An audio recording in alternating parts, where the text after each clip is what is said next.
Hey, it's Dave White with Quad City Safety. We're here today to talk about hearing conservation.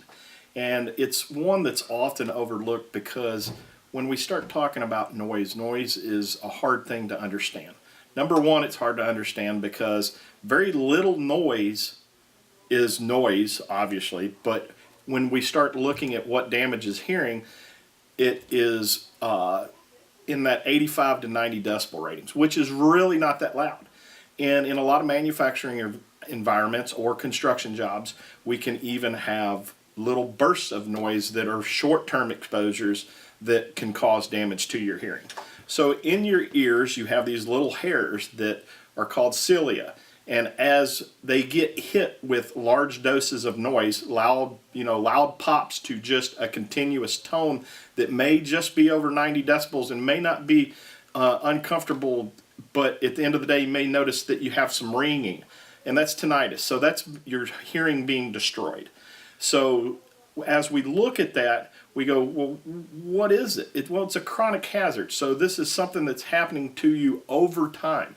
So you don't just go in one day, everybody's been to a concert, they sit by the speakers, they come home, the next day, they have a little bit of ringing in their ears. After that, their hearing seems to recover or come back. Well, over time, you're destroying those cilia, and thus causing yourself to go towards death.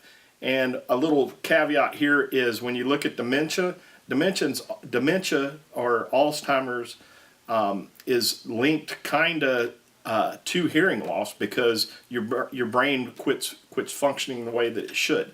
So as we look at that, how do we know what's going on? How do we know that we're exposed to a dose of noise that we're not supposed to be around? Well, obviously, I've brought some products to here to kind of take a look at. I've got a product from Accuform here, which is a sign that has a sound level meter in it. The sound level meter, as you can see, this number is constantly changing, so we can tell that if I kind of spark some noise, that was kind of sharp. And as we saw, if we were in a work environment where we were over the exposure limit, we would be able to see that. 3M makes a little wearable device. It blinks red and green. Red when it's bad, green when you're not in a dose of noise that's harmful to your hearing.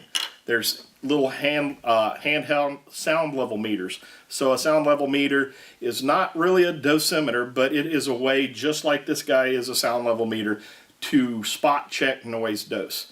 And basically when we get to those trip points and we notice that we're above those, kind of that 85 to 90 decibel threshold, we need to institute a hearing conservation program, which obviously means earplugs, bands, earmuffs, but something to block that noise out.